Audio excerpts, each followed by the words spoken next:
Boa tarde a todos.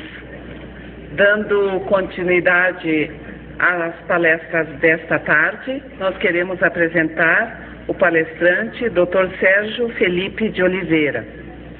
O Dr. Sérgio Felipe de Oliveira é mestre pelo Instituto de Ciências Biomédicas de São Paulo, atua nas áreas de neurociências, clínica médica e psiquiatria.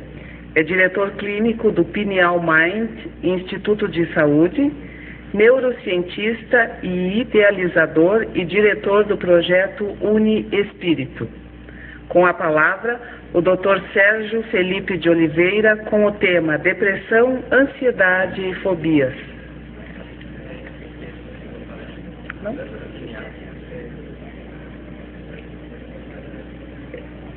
Retificando, é a glândula pineal, novos conceitos e avanço nas pesquisas.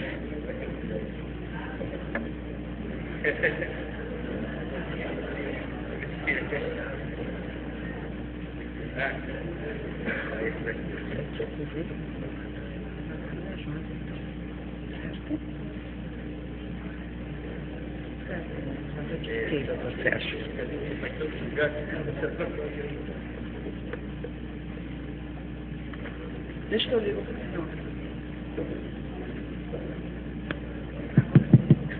Obrigado. Boa tarde. Quero agradecer a oportunidade de estar aqui com vocês. Obrigado ao Dorival, toda a universidade aqui, pela possibilidade de estar falando. Eu vou expor para vocês alguns dados de minhas pesquisas. Uma parte dessas pesquisas eu fiz no Instituto de Ciências Biomédicas da USP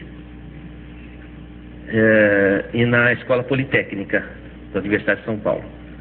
A outra parte eu fiz no meu consultório e em conjunto com a Faculdade de Medicina da Universidade de São Paulo. Eu tive interesse de estudar a glândula pineal porque René Descartes, há 400 anos atrás, cerca de 400 anos atrás, disse que é o ponto onde a alma se liga ao corpo, assim como diziam os hindus. E eu achei curiosa a observação e pensei, que será que tem nessa glândula pineal que poderia justificar essa questão, não é? Essa é a história oficial, viu, Dorival? Mas eu vou contar a história verdadeira. Eu vou seguir o conselho da Lucy e vou falar.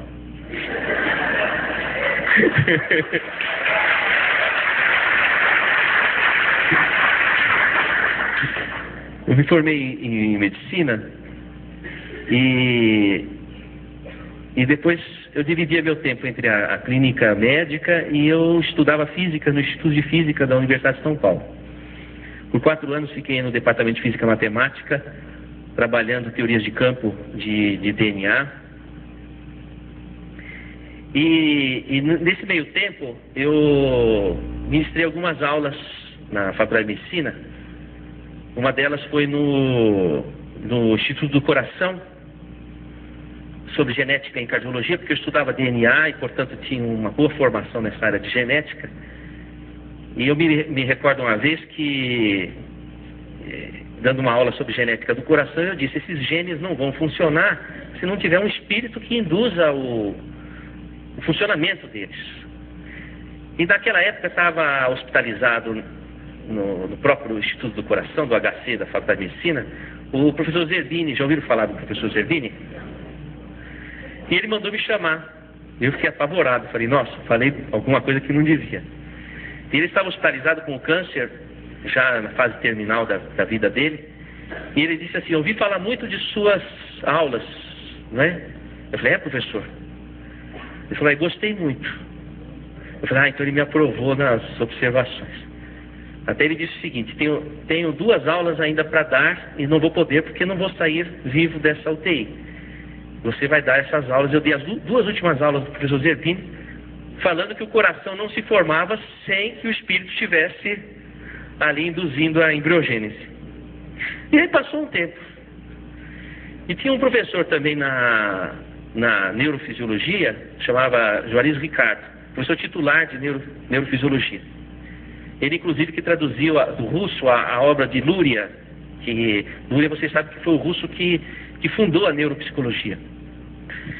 E esse professor falava assim para mim, nós tomávamos café no centro acadêmico, dizia assim, Sérgio, tem um abismo entre a psicologia e a neurofisiologia. Precisa de fazer algum gancho entre uma coisa e outra. E passou um tempo, o professor Zerbini desencarnou e o professor Juarez Ricardo também desencarnou. E aí eu estava na minha casa, eu morava numa kitnet, eu e minha esposa, comia no fogão de uma boca só, e tive uma alucinação. Então apareceu o professor Zerbini e o professor Juarez Ricardo na minha sala, assim. Eu falei, nossa, eu preciso tomar um remédio, eu estou alucinando. E aí eles disseram assim para mim, você precisa estudar a glândula pineal. Eu falei, imagina estudar a glândula pineal, um órgão vestigial, tem que voltar para a anatomia. Eu estou na anatomística, não estou na anatomia. De jeito nenhum, não, você precisa estudar, você volta na universidade, vai no departamento de anatomia e vai estudar a glândula pineal. Eu falei, mas isso não é um assunto que me atrai, porque eu estava na física quântica, estudar anatomia em cadáver já tinha passado muito tempo de Versalhes isso, né? E aí eu deixei quieto.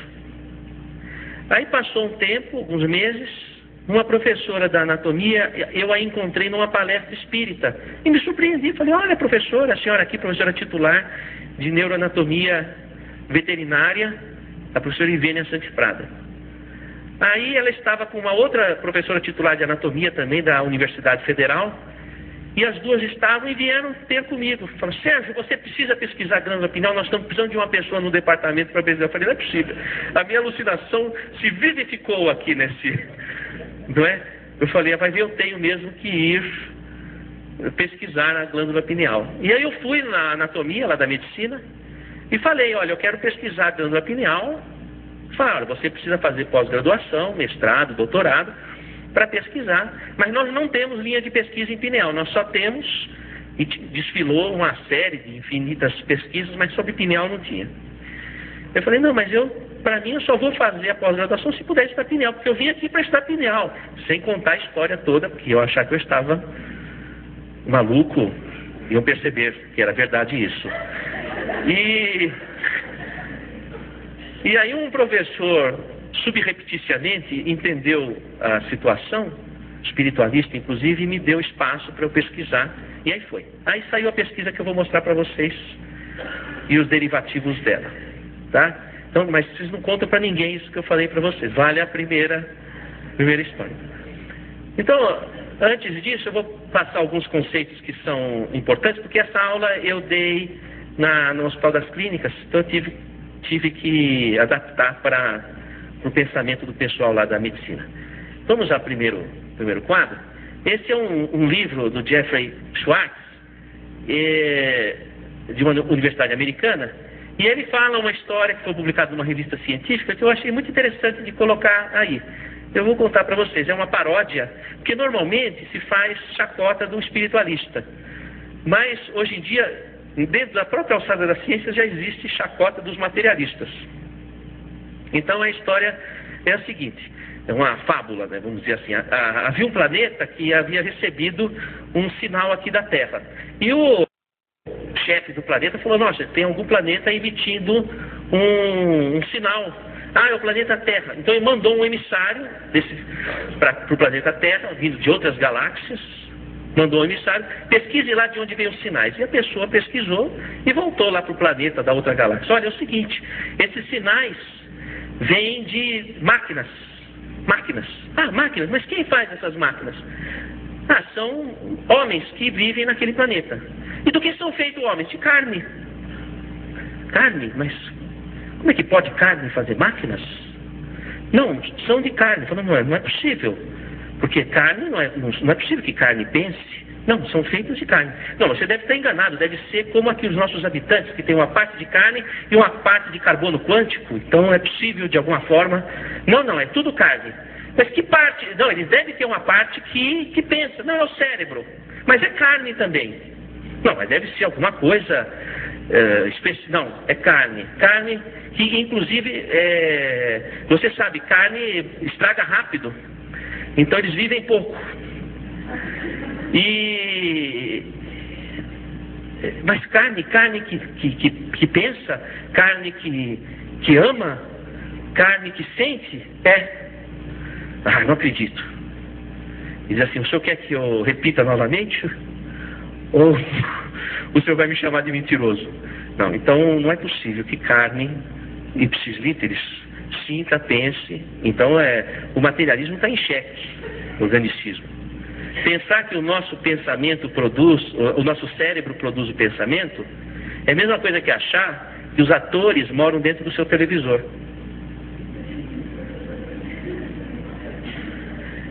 Então, sabe o que os cientistas têm feito? Bom, se lesa que era a área do cérebro, não tem mais aquele comportamento. Então, o teu televisor quebrou um botão, já não tem mais a novela. Não existe mais a novela. Então, é um raciocínio muito primário. Hoje em dia, o cérebro tem sido comparado a um computador. De fato, é um computador. Mas não existe um computador que produza o próprio programa. O programa é produzido por um outro ser que se chama programador, que instala o programa no computador. Então, o pensamento, a imaginação, elas não podem nascer de dentro do cérebro. Elas têm que vir de fora do cérebro e ser instalado no cérebro, por lógica formal do raciocínio informático. O Roger Penrose, da Universidade de Oxford, ele vai dizer que o ser humano é um ser biológico, psicológico e espiritual, justamente baseado no teorema de Gödel. Um sistema não é capaz de ostentar autoconsciência, quer dizer, o seu corpo não pode ter autoconsciência, a consciência do seu corpo tem que vir de fora dele. Por uma impossibilidade matemática, o seu corpo não pode produzir a própria consciência. Então a consciência tem que vir de fora. Como diz Machado de Assis, em Memórias Póstumas de Brás Cubas, a mente se debruça sobre o trapézio do cérebro. Então a mente é instalada no cérebro. O cérebro é um instrumento da pessoa, que é o espírito. Então, dentro da ciência formal, e eu procuro raciocinar dentro da ciência formal, existe uma impossibilidade da pessoa ser o próprio corpo. Uma impossibilidade matemática. Outra questão fundamental que nós precisamos estar atentos é que ter um conceito errado de que a ciência é materialista, porque não é verdade. Porque o materialismo não teve prova científica. Eu queria que alguém me dissesse aqui qual foi o trabalho científico que provou o materialismo. Alguém sabe? Em qual laboratório foi provado o materialismo? Olha, eu já fiz essa pergunta, estou fazendo aqui na Universidade de Caxias do Sul. Eu já fiz na Universidade de São Paulo, foi o mesmo silêncio. Eu já fiz na maior parte das universidades brasileiras, foi silêncio. Fiz na Universidade de Miami, foi silêncio. Fiz na Universidade de Quebec, silêncio. Fiz na Universidade de Lisboa, silêncio. Fiz na Universidade de Londres, silêncio.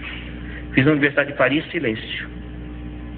Até agora ninguém me respondeu, eu não encontrei. Também fiz uma pesquisa na internet. Não tem um trabalho científico que tenha provado que o materialismo seja a realidade existencial. Então o materialismo não teve prova científica. Quando um cientista coloca uma visão materialista, é a opinião pessoal dele, não a opinião da ciência. Isso precisa ficar bem claro. Da mesma forma, um médico. Se o médico se diz materialista, é a opinião pessoal dele, não é a opinião da medicina. Porque a espiritualidade é um campo aberto à pesquisa científica. E a ciência não fechou a sua compreensão sobre esse assunto. Assim também, nós poderíamos raciocinar do ponto de vista da própria física. Como o Roger perguntou assim, vocês estão me vendo? Ou estão vendo aqui essa mesa? Estão vendo o Dorival? Vocês estão vendo o Dorival aqui? Não estão. Vocês estão vendo a luz refletida no Dorival. Se a luz estivesse apagada, ninguém veria o Dorival. Porque a matéria é invisível. Então, vocês não estão vendo essas cadeiras, vocês estão vendo a luz refletida na cadeira. A matéria é invisível. Da mesma forma, do que é feita a matéria porque você aprendeu na escola? Do que é feita a matéria? São todos ouvidos. Átomos, isso. O que tem na superfície do átomo? Elétrons, isso, elétrons. O que acontece quando você aproxima um elétron do outro? Se repelem. Por que se repelem? Porque tem mesma carga. Dois ímãs de mesma carga se repelem, não é assim? Tá. Então, quando você toca a matéria, na verdade, o que você sente como impressão tátil não é o toque, mas é a força de repulsão eletrostática entre os elétrons. Então, existem elétrons nesse chão aqui, uma camada de elétrons. E eu estou pisando sobre essa camada, flutuando sobre essa camada, porque os meus pés também são de elétrons na superfície. Então há uma repulsão eletrostática. Se fosse possível tocar a matéria, haveria fusão atômica. Seria um aperto de mão, uma explosão, um abraço, uma explosão. Acabava o mundo. Às vezes acaba, um abraço pode acabar o mundo, mas... Veja, eu queria que vocês raciocinassem. A matéria é invisível e a matéria é intangível. Então o materialista acredita no que ele não toca e naquilo que ele não vê. Precisa ter muita fé para se tornar um materialista. Oi, filha. O que é que você está perguntando? A escuridão é o medo. O medo é a escuridão, não é? Então, a questão é que falar de espiritualidade numa universidade é, sobretudo, trazer à ciência a lucidez e a honestidade. Na Universidade de São Paulo, onde eu me formei, o primeiro artigo da Universidade de São Paulo, do Estatuto, é: a universidade deve ensinar e pesquisar todas as formas de pensamento. Todas as formas de pensamento. Isso inclui todas as culturas, inclusive. O professor Miguel Reale, que foi reitor da USP, um dos maiores juristas de todos os tempos, ele mandou escrever no chão da reitoria, em letras garrafais: no universo da cultura, o centro está em toda parte. Então, o centro de uma universidade não pode estar baseado numa cultura materialista, sobretudo quando o povo que sustenta as nossas universidades é de aculturamento espiritualista. Seria um contrassenso.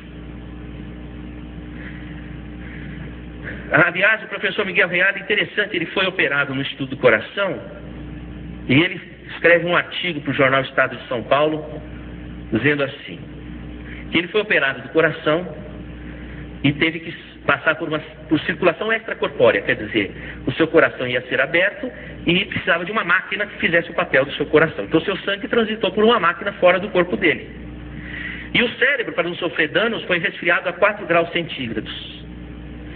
E ele relata tudo o que foi falado na cirurgia e que é confirmado por todo o staff. Isso ele escreve no jornal Estado de São Paulo, no editorial na época. E ele diz: portanto, incito os cientistas da universidade da qual fui reitor a pensar na possibilidade da consciência estar fora do corpo. Então isso saiu no jornal Estado de São Paulo. Você veja que existe dentro da ciência formal, para uma ciência honesta, há que se abrir espaço para outras hipóteses que não são somente as hipóteses materialistas. Bom, vamos adiante, por gentileza, pode passar essa, não é? A própria Organização Mundial de Saúde vai colocar que qualidade de vida depende de aspectos biológicos, psicológicos, sociais e espirituais. Então, espiritualidade entra oficialmente dentro da medicina como um consenso da Organização das Nações Unidas. E mais do que isso, o Manual de Estatística de Desordens Mentais da American Psychiatric Association, a Associação Americana de Psiquiatria, vai colocar, num dos importantes capítulos sobre questões étnicas e culturais, o médico deve tomar cuidado para não diagnosticar erradamente como alucinação ou psicose casos de pessoas que dizem ver ou ouvir espíritos de pessoas já falecidas, porque isso pode não significar uma alucinação ou psicose. Então já começa a haver uma abertura para a hipótese espiritual, do ponto de vista factual, inclusive. E isso abre um espaço dentro do Código Internacional de Doenças que passa a reconhecer o estado de transe e a possessão por espírito como diagnóstico médico, salvaguardada a seguinte questão: é doença o estado de transe fora do controle da pessoa, mas não é doença quando esse estado de transe vem num contexto cultural ou religioso da pessoa. Quer dizer, estado de transe e possessão por espírito é hoje diagnóstico médico. Vamos por gentileza, Dorival. Lá. Item S44.3. E diz o seguinte: transtorno, estado de transe e de possessão. Transtorno caracterizado por uma perda transitória da consciência de sua própria identidade, associada a uma conservação perfeita da consciência de meio ambiente.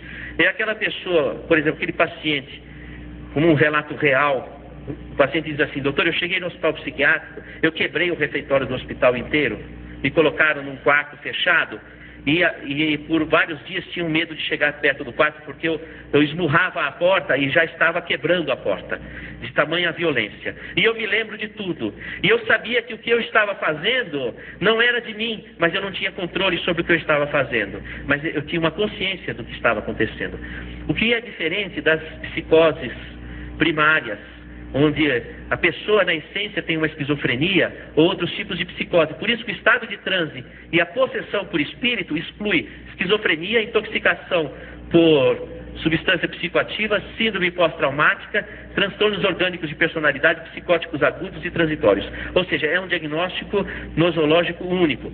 Ou seja, o médico hoje, ele tem recursos dentro da medicina oficial para saber se aquela pessoa está sofrendo de um mal psiquiátrico primariamente ou se ela está sofrendo de um problema de mediunidade. Mas há um seguinte problema: não há médico ou se há, são poucos, que conhecem esse item do Código Internacional de Doenças. Uma vez eu estive conversando com o diretor-geral do Hospital das Clínicas da Faculdade de Medicina da USP e propus que tivesse algo de espiritualidade no curso médico. Aliás, há 2 meses foi aprovada essa proposta nossa, e hoje a Faculdade de Medicina da USP tem a matéria, a disciplina Medicina e Espiritualidade, que é oferecida à graduação da medicina. Já dentro do currículo médico, é uma conquista inédita do meio universitário. E esse professor, ele falou: Sérgio, não existe nada dentro da medicina que fale de espiritualidade ou de mediunidade, como é que você vai? Eu falei: professor, existe sim. O Código Internacional de Doenças. Ele falou: mas aonde? Professor titular, professor-chefe do HC, 50 anos de medicina. Mandou a secretária buscar o Código Internacional de Doenças. Eu falei: abre no F44.3, professor. Ele abriu, ficou 10 minutos olhando paralisado. Falou: puxa, é mesmo? Como é que eu não tinha visto? Não é? Eu queria perguntar aos colegas, honestamente, tem médicos aqui? Eu não estaria surpreso se você não conhecesse esse item do... Não conhecia, né? Não conhece. Não, eu não descobri, eu abri o livro para estudar.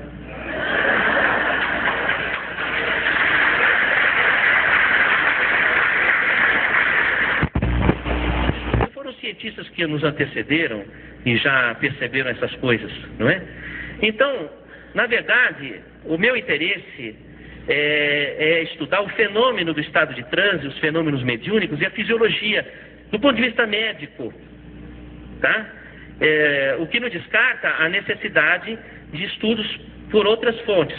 Eu até estava conversando com um colega aqui, dizendo que estudar espiritualidade precisa ser, mesmo na área médica, precisa ser estudado também por não médicos, porque o médico ele fica amarrado com as determinações da academia. Você vê um pesquisador como o Godinho, ele transita com muito mais fluidez. Então ele vai mais longe. Entende? O médico fica amarrado, não pode falar isso, não pode fazer aquilo, não pode fazer não sei o que. Então, às vezes você fica pensando, é melhor não ser médico, ficar livre, não é? Para poder... Então, precisa de haver pesquisadores não médicos para poder ir um pouco na frente e depois o médico vai tentando encontrar os parâmetros com clareza, incorporando a oficialidade da medicina. Vamos, por gentileza, ao próximo. Esse é o DSM-4 que eu falei que tinha a... Pronto, apresento o bus da glândula pineal, você tem uma dessa no meio da sua cabeça. E eu fiquei me perguntando qual seria a importância da minha palestra para os meus amigos aqui, porque não haveria sentido eu ficar falando feito um papagaio se não houvesse uma importância. E aí me ocorreu o seguinte, que talvez seja importante você saber o que você tem na sua cabeça. E aí valeria a pena a palestra de hoje. Então você tem uma glândula pineal, que não é como essa, ou talvez seja, não sei, vamos à próxima, por gentileza, Dorival. Essa outra é assim menorzinha. Depois eu vi que não tem uma pineal igual a outra. Eu dissequei vários cadáveres, não há uma pineal igual a outra. Grandes, pequenas, e não importa, não é o tamanho que vai dizer se a pessoa é melhor ou pior. Eu já reparei que não tem a ver uma coisa com a outra. E a sua pineal é que não há nenhum exame que o seu plano de saúde cubra para você saber como é a sua. Mas depois eu posso ir pesquisar se você quiser.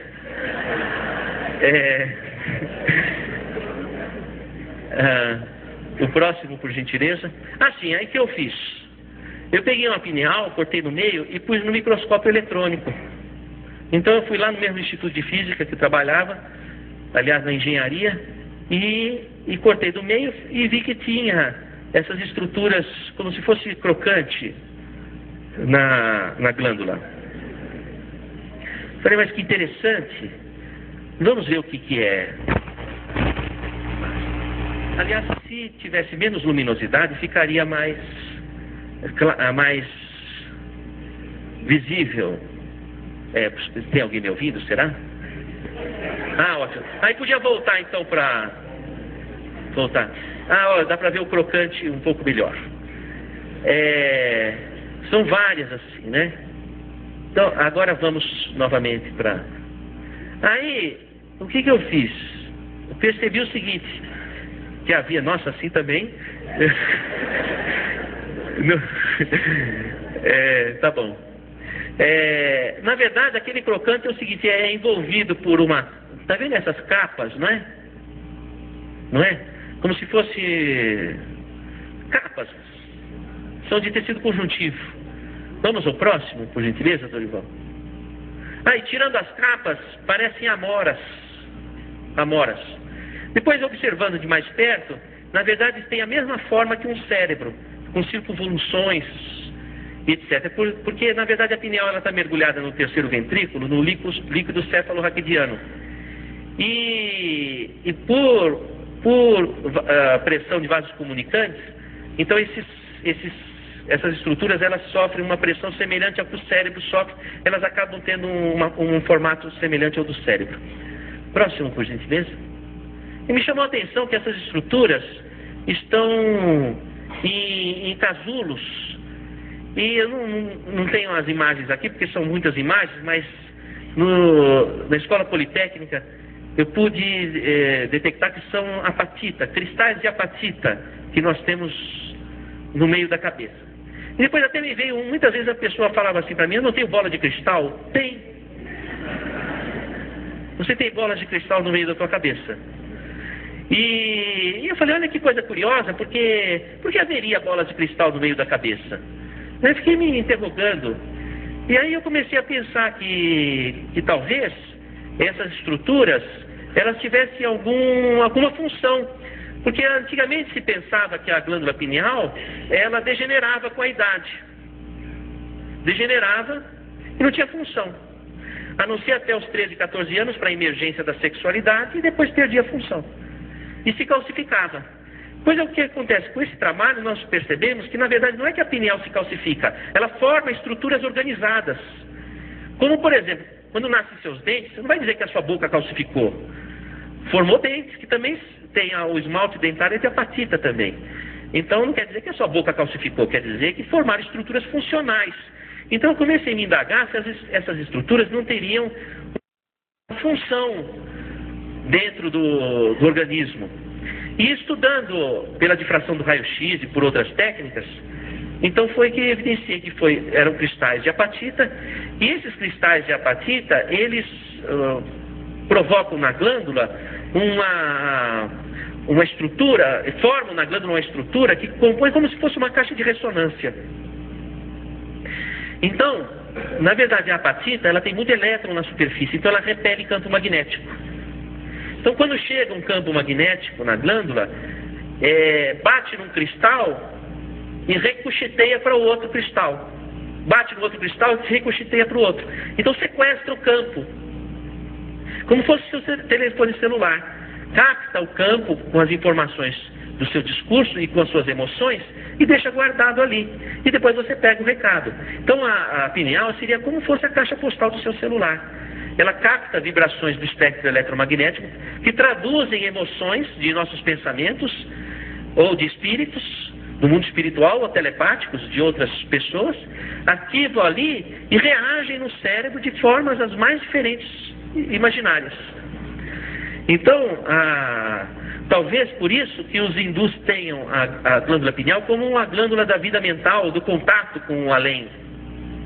Assim também está colocado no livro Missionários da Luz, capítulo Epífise. Epífise é o sinônimo de glândula pineal, que é a glândula da mediunidade, porque ela capta o recado. Então é a antena de conexão, vamos dizer assim. Para você localizar na tua cabeça a pineal, como se você colocasse o dedo entre os olhos e fosse possível aprofundar até o meio da cabeça, está ali a pineal. Também você tem acesso por aqui por trás. Se você tem o cerebelo, tem aqui o cerebelo. Entre o cerebelo e o encéfalo, se você divulsionar e entrar, você cai na pineal aqui. Por isso que tem aquela história daquele fio, aquela ligação que ocorre aqui, porque a pineal, né? A pineal ela não está aqui, mas por aqui você entra, pelo cadáver você chega nela. Se você separar o cerebelo e olhar assim, você vê a pineal ali, não é? Então, outra coisa, pineal tem nos peixes, os peixes têm pineal. Aliás, quando o animal tem cabeça translúcida, a pineal tem células de retina. Por quê? Porque a pineal e os olhos têm a mesma origem. Então, por exemplo, um camundongo que tem cabeça translúcida, você encontra células retinianas, não é? Nós não, que nós temos a cabeça impermeável à luz. Então a pineal é atingida pela luz pela retina dos olhos. Então, uma parte da luz que você capta pelos olhos vai formar a imagem, chegar no lobo occipital, onde é formada a imagem.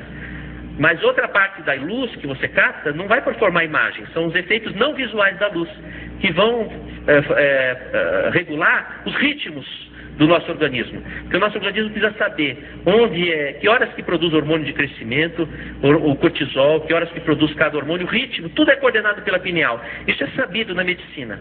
Inclusive, existem hormônios que são regidos sabidamente pela lua. Isso é a medicina alopática que fala. Então, por exemplo, como é que toda gravidez de uma mulher, em média, tem 9 meses? Uma gravidez saudável, 9 meses. Que é exatamente um ano da Lua. Como é que o organismo acompanha a Lua assim, desse jeito?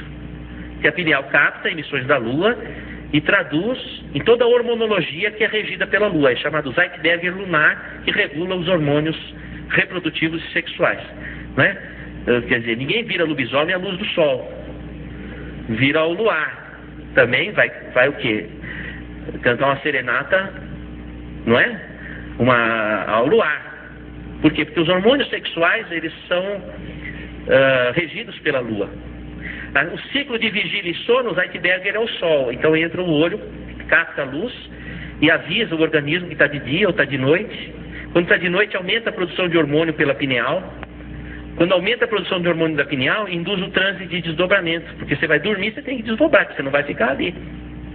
Você vai sair do corpo e vai fazer o que você quiser. Então, aí tem que acordar cedo também. Porque se você fica fora do corpo, os bons espíritos vão trabalhar. Se você fica ali fora do corpo até tarde, você fica sujeito a influências. Diz assim, Deus ajuda quem cedo madruga, não é? Então,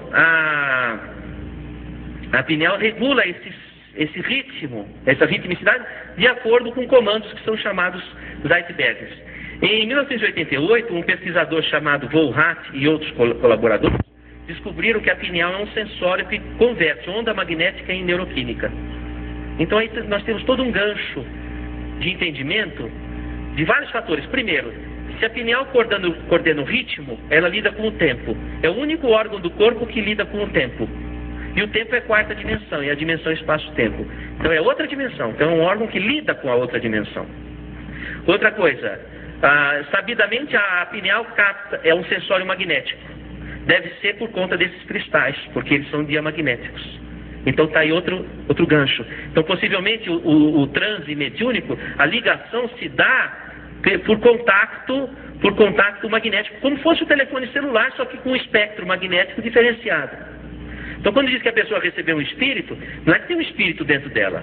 Como não tem o radialista, não mora dentro do seu radinho, mas é por emissão. O único jeito de um espírito entrar dentro do seu corpo é se você ficar grávida. Aí tem um espírito dentro do seu corpo, não é? A gravidez é a incorporação de um espírito e materialização, uma sessão espírita, a gravidez. A transa é um transe. Incrível, não? Eu não quero estragar o barato de vocês, mas eu tenho que admitir que é uma realidade.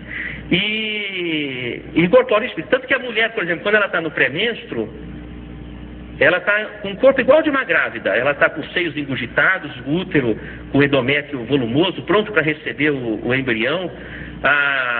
Ela está com hemodiluição, ela está com edema cerebral, vamos dizer assim.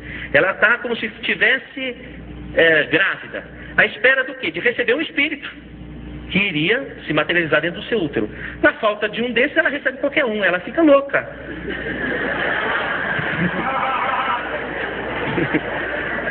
Então, o pré-menstro, a mulher está em sessão.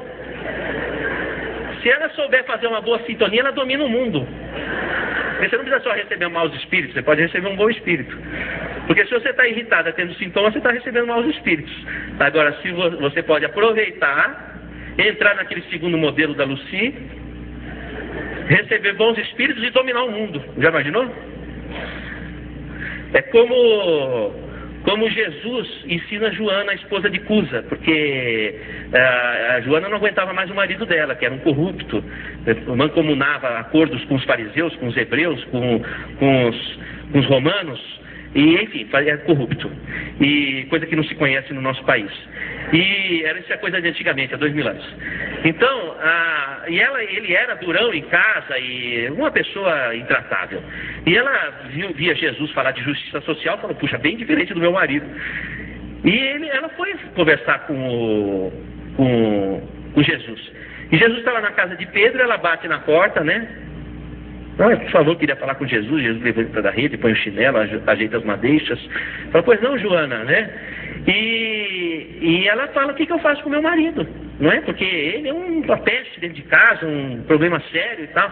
Ela diz o seguinte, olha, na hora da crise, silencia. Para que você possa se inspirar.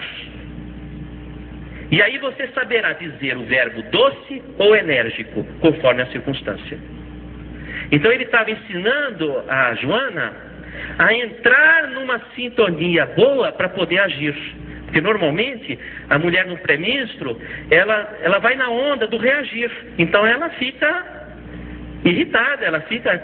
Agora, se ela se recolher, se inspirar, ela vai agir, ela vai atuar de forma transformadora. Então esse é um momento fisiológico do transe.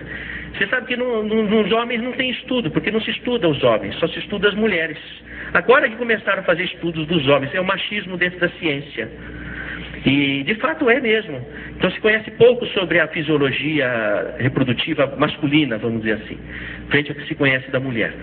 Mas, voltando, vamos projetar o próximo... uma coisa interessante. Então eu fraturei um cristal E percebi o seguinte, que eles apresentam lamelas concêntricas, ó, como se fosse uma cebola. Tá vendo a tampinha aqui, ó?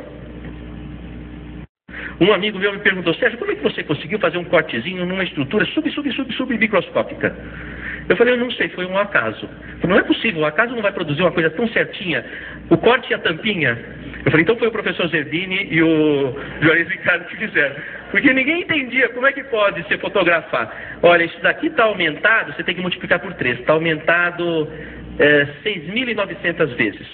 Então é muito pequeno. Então não é impossível fazer um cortezinho e a tampinha ficar do lado ali para mostrar que foi feito um corte, né? E aconteceu esse milagre, vamos dizer, para demonstrar. Vamos ao próximo, Dorival, por gentileza. Aqui eu fiz um raio-x de um cristal. Tá vendo? Ele apresenta lamelas, tá? Não parece um tronco de árvore cortado?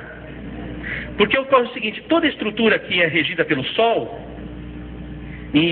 o que acontece é o seguinte: ele tem esse tipo de padrão. Lamelas, por exemplo, a idade de uma árvore não se sabe pelos gomos, nos anéis do peixe também, não é assim? Então aqui também você sabe a idade da pessoa pelos gomos, por esses anéis, eu quero dizer, como diz o colega. Então, e até interessante que essas fraturas aqui não é parecido com fratura de tronco de árvore, e é natural mesmo, é como se fosse mesmo uma... Vamos ao próximo, por gentileza, Dorival. Aqui já é uma pessoa, quer dizer, a pessoa já estava no mundo espiritual. Eu tirei isso depois que a pessoa morreu. E não morreu por causa disso, morreu por outras causas. Essa daqui era um corpo de uma pessoa de 80 anos. Não é diferente o cristal? Ele tem muitas lamelas finas e que se acavalam, porque ele tem tantas, já tem 80 anos, são muitas lamelas e finas, e se acavalam. Então, na verdade, eu percebi o seguinte, que não é... A pineal de uma pessoa jovem pode estar cheia de cristais de apatita.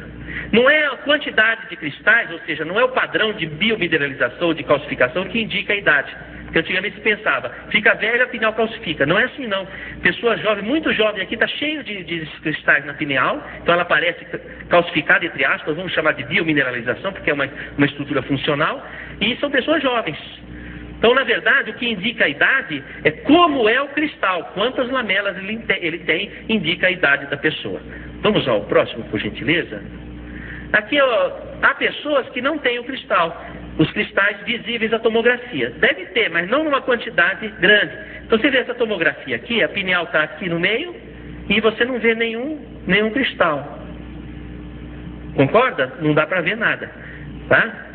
E é interessante que eu reparei o seguinte, que a pessoa que não tem esses cristais visíveis à tomografia, deve ter, mas em pequena quantidade, não é visível à tomografia. São pessoas que entram facilmente em transe de desdobramento, saída fora do corpo.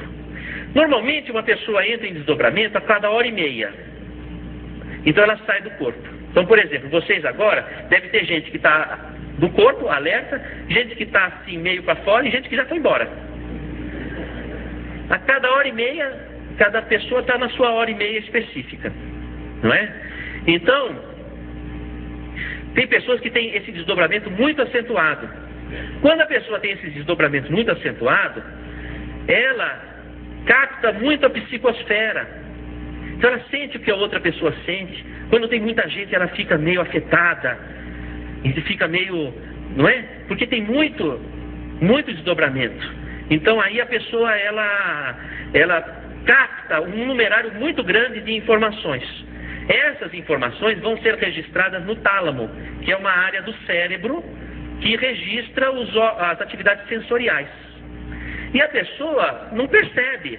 Com muita coisa que você está captando, você não percebe. Por exemplo, eu faria uma pergunta para vocês. Quantos tipos de órgãos dos sentidos a medicina conhece no corpo humano? Quantos tipos? Sou todo ouvidos. Hã?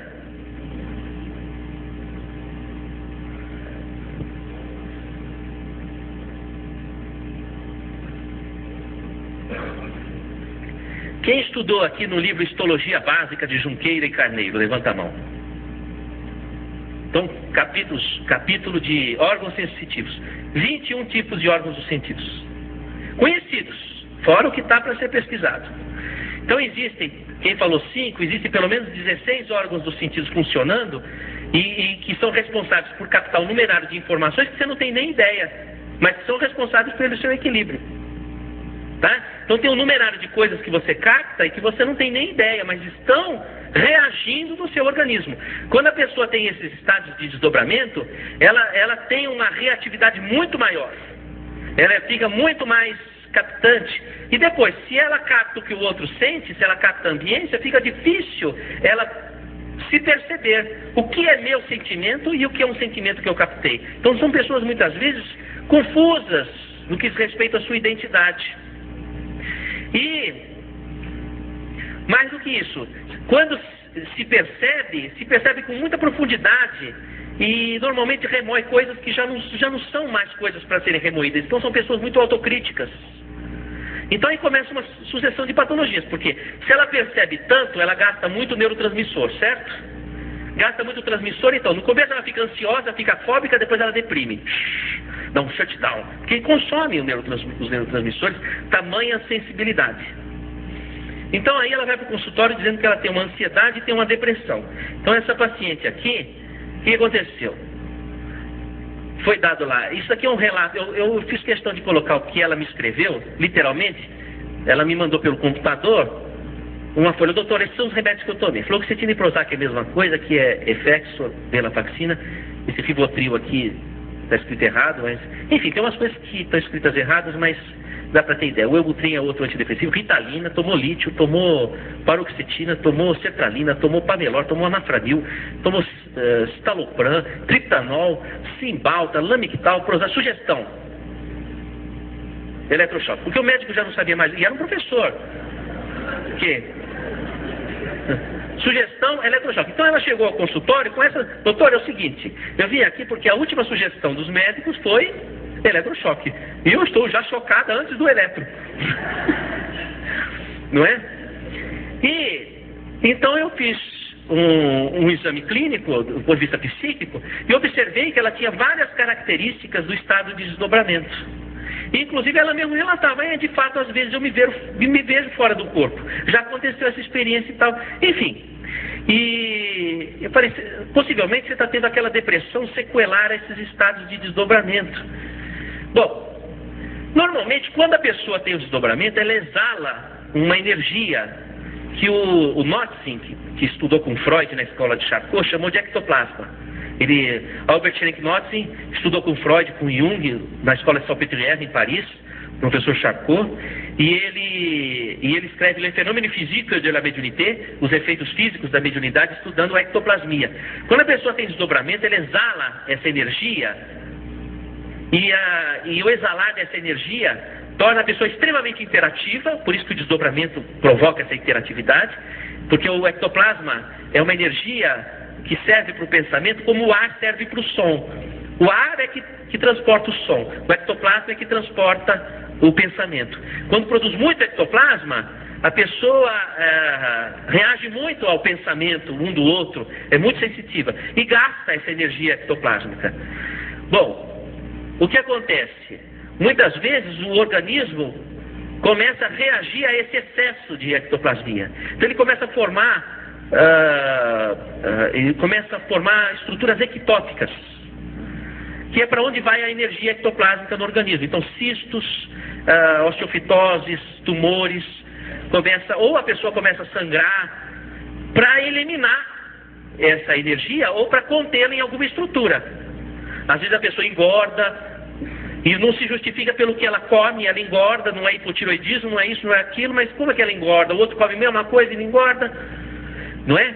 Porque precisa ir para algum lugar esse ectoplasma. E de fato ela tinha um problema tiroidiano, com cistos inclusive, e ela tomava uma medicação para parar o sangramento, que ela tinha uma metrorragia. Então ela tinha características da pessoa, tanto físicas quanto psíquicas, do desdobramento. Vamos ao próximo, por gentileza. Aí, olha, nas mamas ela apresentava tecido fibroglandular e cistos, que são as formações ectópicas que aparecem, pedra de vesícula, pedra de rim, cistos, aparecem na pessoa que tem muito ectoplasma. Próximo, por gentileza. Também o cisto de ovário, olha lá, ó, com conteúdo hemático.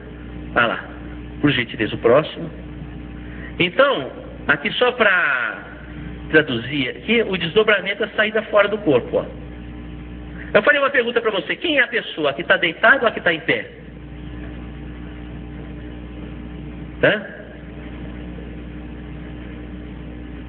Ó, pessoa que está deitada ou que está em pé? Quem acha que está deitada? Então, se você acha que a pessoa que é a que está deitada, você acha que a pessoa é o corpo. Se você acha que a pessoa é a que está em pé, você acha que a pessoa é o espírito. Como é que o Estado, a nossa Constituição, considera? A pessoa é o corpo ou a pessoa é o espírito? O nosso Estado, a Constituição, considera a pessoa como sendo o espírito. Tá? Tanto assim é que, se fizermos um clone humano perfeito, cada um receberá uma identidade diferente. Tanto assim que gêmeos univitelínicos, que têm genes idênticos, são clones perfeitos, cada um recebe um ciclo e RG diferentes. Se o corpo é idêntico, com os genes idênticos, o que é diferente? É o espírito. Então, quando o Estado reconhece a diferença das pessoas, reconhece a pessoa como sendo o espírito. Inclusive, nossa Constituição também é espiritualista. Sabem disso, né? Constituição de 1988, saudosa memória, Ulisses Guimarães, lembra? Vocês lembram como é que é a Constituição brasileira? Preâmbulo. Vocês são brasileiros?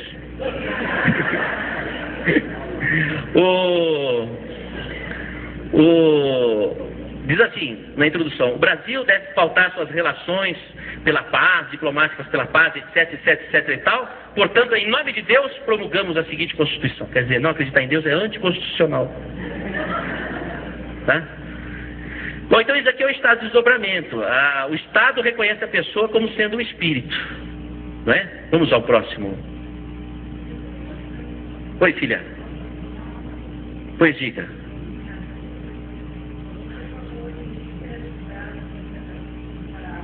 Isso. Ela perguntou da bipolaridade, né? Acontece uma coisa muito curiosa. Existem pessoas que têm o transtorno bipolar, em essência, são pessoas que trazem no espírito uma dificuldade de se centralizar. Tá? É aquela pessoa que quer dar um voo de Ícaro, ela quer alcançar a luz, mas vai alcançar a luz com asas de cera, depois ela despenca. O sol derrete a asa e ela despenca. Então a pessoa está entre a euforia e a depressão. Então há pessoas que trazem na essência esse desejo, essa fuga, e espiritualmente é difícil tratar, porque em essência elas não querem percorrer o passo a passo. Para elas é difícil. É como o poema de Alfonso Guimarães, que diz assim: quando Ismália enlouqueceu, pôs-se na torre a sonhar. Queria a lua do céu, queria a lua do mar. Então ela queria dar um voo de Ícaro e ela mergulha na lua do mar. Não é? Então o transtorno bipolar, há aquele caso que em essência a pessoa tem a doença por uma dificuldade de ir pelo passo a passo. Não é? Como diz assim: preferiu ser rainha no manicômio do que lavadeira na vida real. Então há essa dificuldade. Agora, há pessoas que apresentam uma mediunidade muito acentuada, que não foi trabalhada, e a pessoa, porque a mediunidade é como uma árvore, vai abrir uma copa para o além. Você sabe que a árvore é um ser astrofísico, ela depende dos astros, do sol, da lua, para poder se desenvolver. Então a copa se abre para o além, mas não abre uma copa se não tiver boa raiz. Então muitas vezes a pessoa, ela explode a mediunidade na adolescência, abre uma copa sem raiz. O que vai acontecer com essa pessoa? Ela não consegue sustentar a sua identidade, porque ela captou uma porção de identidade e não consegue sustentar a sua. O primeiro espírito que você precisa receber é você mesmo. Por isso que a Lucy, o que a Lucy está fazendo? Procurando receber ela mesma. Já recebeu tanto espírito a vida toda? Agora está na hora de receber ela mesma. É formar raiz. Então, a questão é, quando a pessoa ela vai abrir a copa pro além, ela precisa ter raiz, você precisa estar com a sua identidade bem firmada. A pessoa explode a mediunidade na adolescência, não é dado estrutura para a pessoa naquilo que ela deve realizar, a missão dela, em todos os sentidos, dentro daquele contexto, para não acontecer de sofrer como a Lucy sofreu. Amar o próximo sem deixar de cantar a sua própria canção. Então tem que trabalhar dessa forma. Aí o que acontece? Não trabalhando dessa forma, a pessoa, ela caminha, e eu tenho percebido isso, ou vai para o transtorno bipolar, ou vai para a epilepsia. Então existem epilepsias e existem transtornos bipolares que existem casos que a pessoa não tem a doença em essência, mas são médiums sintomatas. E você precisa saber fazer esse discernimento, saber discernir quando é o transtorno bipolar, quando é efetivamente um problema mediúnico em essência. E o curioso é que a epilepsia e o transtorno bipolar, os dois usam a mesma medicação para tratamento. É curioso. E a medicação que é usada nos dois, da epilepsia e do transtorno bipolar, tira uma pessoa do transe. Porque se você tomar um LSD, você entra em transe. Se você tomar uma carbamazepina, você sai do transe. Porque aqui, a mediunidade é orgânica, é uma função de senso-percepção. Você pode facilitar ou abrir, usando química. Qual é o problema das drogas? O problema das drogas é que a mediunidade está presente na maior parte das pessoas, em escala acentuada. Isso não é trabalhado na nossa sociedade, a pessoa fica explodindo, ela vai para as drogas, vai para o álcool. Porque nós nascemos para transcender. Então a mediunidade ela é essencial, como a inteligência, a emoção, é o nosso contato com o devir, é o nosso contato com o além. Então nós nascemos com esse dom. Inclusive Santo Agostinho, ele que almejava a felicidade, ele dizia: a felicidade está quando a pessoa consegue cumprir as bem-aventuranças do Senhor na montanha. Bem-aventurados humildes, porque deles será o reino dos céus. E assim vai, as bem-aventuranças puros de coração, os mansos e pacíficos. Mas ele dizia: não é possível se cumprir as bem-aventuranças se não tivermos o dom espiritual, ou seja, a mediunidade, que é o que nos permite um contato com a espiritualidade de luz, local que ainda não estivemos, porque nós já estivemos nas sombras, mas não estivemos ainda na luz. Então como é que você vai ter o desejo de estar na luz, que é um lugar que você nunca experimentou? Mas você pode experimentar, você pode sentir o êxtase do paraíso, vamos chamar dessa forma, se você tiver o dom mediúnico permeável a isso. E aí você vai ter o anseio de progredir. E aí você consegue cumprir as bem-aventuranças. Então a mediunidade, ela é um elemento essencial. Se a pessoa não usufrui e não trabalha esse dom segundo o mecanismo da árvore que eu falei, raiz, copa, a pessoa ela se desestrutura. E nós nascemos, nosso organismo nasceu com essa porta aberta. Nós temos uma porta de entrada, que é o hipotálamo, são os hormônios, as enzimas que nos conectam aqui, mas nós temos a porta de saída, que é o cone que vai da pineal ao lobo frontal, é a expansão do nosso devir. Aqui é onde é produzido o ectoplasma. Parte do ectoplasma, esse é da mitocôndria, as nossas células todas têm mitocôndrias, para onde vai o oxigênio que você respira. Respira. Foi para as mitocôndrias. Respirar já não vai ser mais a mesma coisa para você. Então, lá o oxigênio vai servir para combustão energética, para produzir energia. Porque você sabe que o oxigênio é um elemento de combustão. Não é quem que descobriu o oxigênio? Foi o Lavoisier. Lavoisier, ele trabalhava na casa de pólvora. Ele queria saber como que descobriu o fogo, porque uma coisa que ele não queria na casa de pólvora era fogo. E aí ele descobre o oxigênio. Então, o oxigênio vai produzir, vai entrar em contato com o metabolismo, vai produzir energia. Então, parte dessa energia vai se juntar com a energia vital que já vem pelo oxigênio, porque quando a planta capta o oxigênio para fazer a fotossíntese, ela capta também a luz do sol, e a luz do sol vem com o prana, que é a energia vital. E a planta vai acoplar o oxigênio ao prana. Então quando você respira o oxigênio, você já respira com o prana. Então vem o prana aqui para dentro da mitocôndria e se junta com a produção calórica e forma o ectoplasma.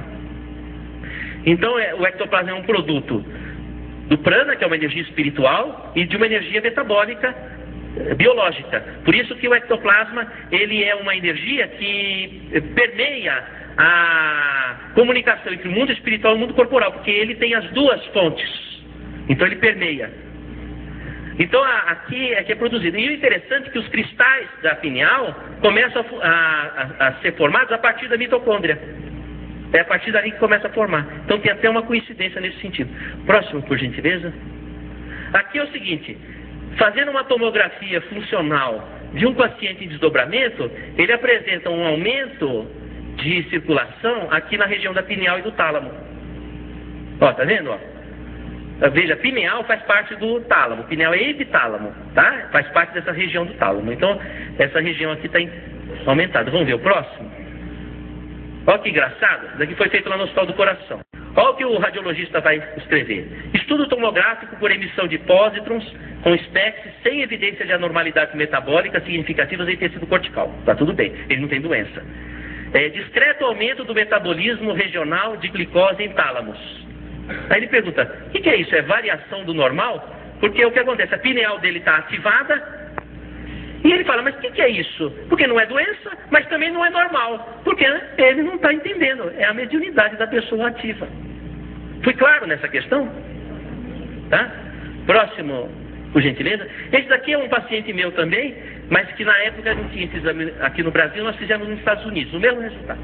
Tá? Aqui a região da pineal, ó, incrementada. E o interessante é que ela tinha fenômeno de clarividência, porque o occipital é que está aberto, mas o frontal não está. O lobo frontal, ela não tem crítica do que está acontecendo. Então é uma mediunidade sem consciência. Tá? Próximo, por gentileza. Aqui, vocês veem os cristais aqui, ó, tá vendo o pontinho branco? Já é uma moça que tem os cristais em grande quantidade. Normalmente, quando aparecem esses cristais, a pessoa tem mediunidade de incorporação, porque os cristais atraem a onda magnética, né? Que nem os telefones celulares. Então aí é a incorporação. E o curioso é o seguinte, no fenômeno de incorporação, a pessoa ela tem aumento de fluxo sanguíneo na cabeça e pode ter dor de cabeça. Curioso que o Jung, o psiquiatra suíço, ele do primeiro volume, segundo capítulo de Obras Completas, ele fala que a médium entrava em transe e depois sentia fortes dores de cabeça. E ele examina o coração e o pulso para tentar entender o que estava acontecendo. Olha, veja que curioso. Doppler transcraniano, aumento de velocidade de fluxo acompanhado de índices de pulsatilidade normais no sistema carotídeo bilateralmente. Em especial, aumento de velocidade da cerebral média bilateralmente. Circulação vértebro-basilar bilateralmente, sinais de elevação de velocidade como um todo, sem padrão segmentado, notadamente basilar distal, com índices normais de pulsatilidade. O sistema vértebro-basilar, que vai originar a artéria cerebral posterior, que irriga a pineal, está com um fluxo aumentado. Pois não.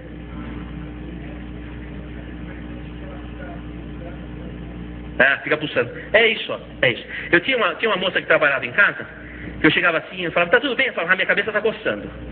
Não, mas o que tem a ver com a cabeça coçando? Ah, doutor, quando minha cabeça está coçando, alguma coisa vai acontecer. E acontecia. Eu falava, e aí, hoje a tua cabeça está coçando? Não, então tá tudo bem, posso sair normal. Não é? Aí, passado um tempo, isso era na minha infância. Hoje eu entendo o que acontecia. Ela sentia alguma coisa diferente na cabeça, porque era uma médium. Não é? Próximo, por gentileza. Aí também, olha que interessante, ó. Esse daqui foi uma tomografia em 1994, menino adolescente. Dá para você ver aqui, olha, um pontinho aqui, ó, não são cristais? Tá vendo? Bom, olha aqui em 2004, aqui na Unifesp, Universidade Federal de São Paulo. Já aumentou bem, não aumentou? E já está mais velho, 2004. Olha que caso curioso. Vamos passar o próximo, por gentileza? O paciente entrou no Hospital das Clínicas com convulsão focal. Paciente de 15 anos com convulsão focal, no mesmo superior esquerdo.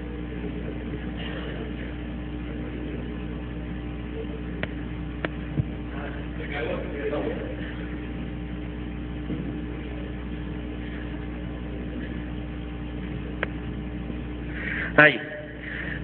Frequente, mais ou menos um cefaleia persistente. Eu não falei para vocês? Ele não tem um cristal? Médio de incorporação, cefaleia persistente, não falei? Né? Há exceções. Pessoa que tem um cristal, mas sofreu cirurgia cardíaca, cirurgia cerebral, ou usou droga, usou álcool. Uma forma, mulher com perfil de mediunidade de desdobramento, fez aborto, fica com mediunidade de incorporação. Então, paciente de 15 anos com convulsão focal, membro superior esquerdo frequente, uma cefaleia persistente. Eletroencefalograma, foco sharp lento, frontotemporal direito, que é característico do estado de transe, com alteração, identificação de onda em lobo frontal. crânio normal. Vamos ao próximo, por gentileza. Aqui é o seguinte. A doutora Mônica Haddad, minha colega de turma, é uma expert em neurologia, hoje é uma cientista renomada internacionalmente. Naquela época, olha, paciente acima, que é o mesmo paciente, o Conrado, eu falo o nome dele porque ele me permitiu e o caso dele já é público, tá? Tá certo? Depois vocês vão entender por que o caso dele é público. Paciente acima teve quadro sugestivo de pré-síncope, que é a epilepsia, quase, né? Fenômeno miotônico a esclarecer. Já não estava entendendo. Ele tinha crises epiléticas, mas estava meio estranha essa crise dele, não é? Por favor, faça um scanning desse paciente para ajudar no diagnóstico diferencial. Porque não estou entendendo o que está acontecendo. E ele está tomando remédio. Idantal, Tegretol, e vão tentando, não é? E aí esse paciente nos procurou, não é? E nós demos um encaminhamento para ele. Vamos ao próximo. O que era o caso? Olha lá, ó, a epilepsia dele, o que se tornou. Agora você imagina se não tivesse passado por um diagnóstico lúcido que considerasse o estado de transe. Ia ser um epilético a vida toda. Não ia. Agora olha que maravilha. Uma mediunidade tão maravilhosa saiu na revista o caso, porque um menino desse, com mediunidade de cura, manifestações fora de série, ajudou muita gente e ajuda muita gente, anonimamente, porque ele não tem interesse pessoal, não cobra nada, vocês nunca ouviram falar dele porque é anônimo, mas ajuda muita gente, né? Vamos ao próximo. E finalmente, temos de considerar que a nossa anatomia corporal vai além do que os seus olhos podem ver, e a medicina vem descortinando todo esse jogo de energias que nos conecta com o além. Fica aí estas digressões para a nossa reflexão, para que nós possamos, como incentivo para o estudo, sobretudo para o melhor entendimento dos problemas que nós sofremos. Muito obrigado pela atenção.